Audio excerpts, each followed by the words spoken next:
Welcome everyone back to weekly weather updates, and today we're going to have a look at the GFS and the GFS ensembles. I'm updating this now because this is what we're going to be using this winter to have a look at what snow prospects we have. And actually the GFS has been updated in the last day or two, and it now has 30 ensemble members, with the last 10 ensemble members which have been added now span up to 30 days, I think, yes, 30 days. But at the moment it is not widely available to the public, so I'm not able to show you it. Now, I'm not able to see it either. I think it's behind a paywall at the moment, but hopefully they may release it soon. And we will be it'll be interesting thing to see once we get to maybe October, November, as guarantee you some of these 30-day predictions on the ensembles will be showing probably some very interesting conditions, even worse than the 384-hour predictions we've seen we normally see. So we'll have a look at the ensembles in there, but we'll run through the main GFS operational run to just have an overview of what it's going to be doing for the next 10 days plus.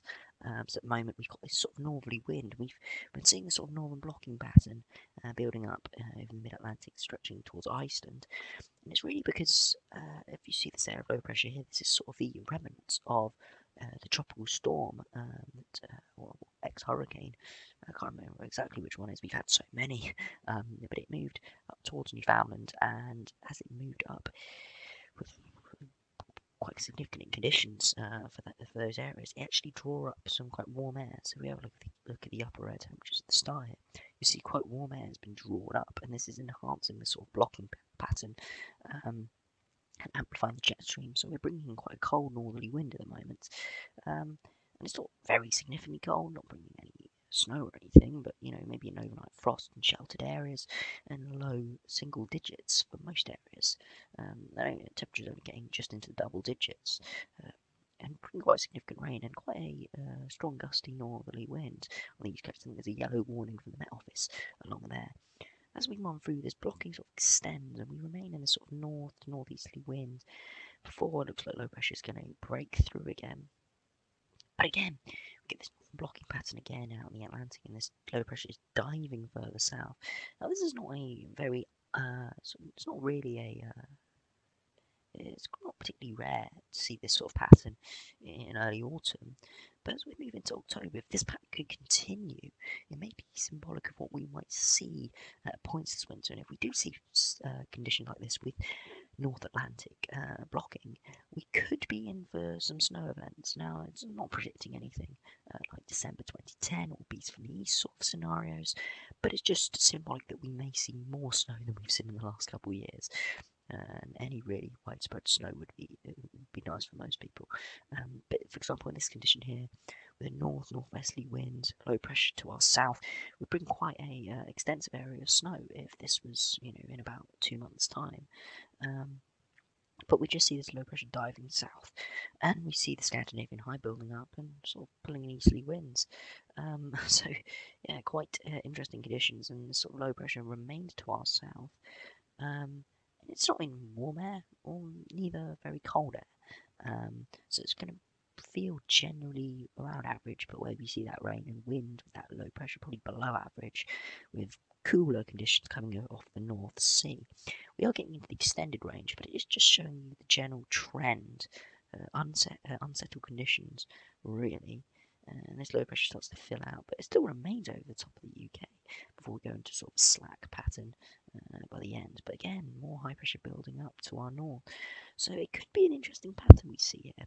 But again, the jet stream and the polar vortex hasn't completely developed yet and strengthened, so we could it could just be remnants of the summer sort of blocking patterns we generally see.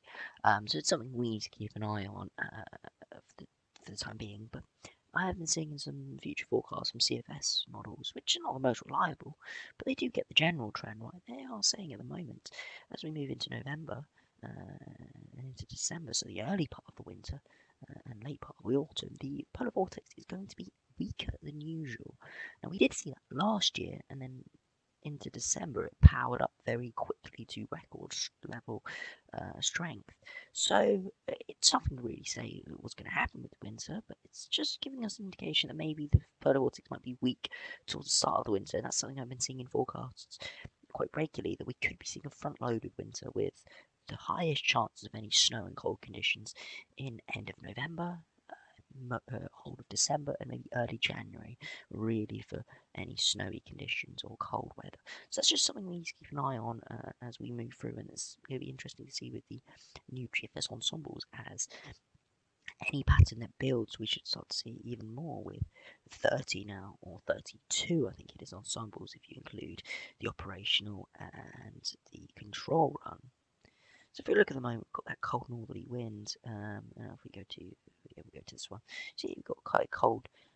I'll actually move back because I don't want to go to the 6 o'clock run because we haven't got it fully updated yet. But if we have quite very cool conditions, well below average, like, almost 10 degrees below average, and then it moves to around average, just above average, again below average, so symbolic of low pressure moving through. And then it remains fairly around average, maybe a few ensemble members going colder, going warmer, but again, that's symbolic of that sort of blocking pattern we have at this time of the year. Blocking pattern doesn't mean warm nor cold, it can be either, really. So that's why it's really around average, but it's quite unsettled conditions. It's quite known in the ensembles that we can have low pressure over the top of the country. So that's something we're going to have to keep an eye on for rainfall and stuff. We could be seeing some big rainfall totals in certain areas through the end of September into early October. And remember, this is London, so again, it could be different further north, and as we saw by that operational run for the GFS, it did look like the low pressure was sitting further south, so it could be just southern areas getting a real soaking. We haven't really seen a lot of rain recently. Beyond that, again, it's quite uncertain with a lot of scatter, and that's something we're going to be seeing a lot more now with 30 ensemble members. We could be, a few days out from an event, because we now have 30 ensemble members, 30 different, or 32 if you include operational control, 32 different iterations and little starting patterns for the ensembles. We could be seeing a lot of uncertainty even a couple days out, or at least majority of the ensemble goes for one, but then you've got that one outlier that goes for something else. So it's going to be interesting to see what happens with these 30 ensemble members, whether it increases uncertainty or it increases certainty. It's going to be interesting to see. But anyway, thanks for watching. Hope you enjoyed the video. Subscribe to me for more updates on GFS and the Atlantic hurricane pattern, which is the Atlantic hurricane season, which has really died down recently. So I haven't really been updating that, as we've only really one storm in the Atlantic, which is Beta, which is now post-tropical, and we've got no developing system at all, which is interesting to see. I think last week we had 7, so yeah, that's something we need to keep an eye on still as we go for the next couple of weeks before the Atlantic hurricane season dies down, and we have to start to look towards the winter. Anyway, thanks for watching. Enjoyed subscribing, and I'll see you again for another update soon.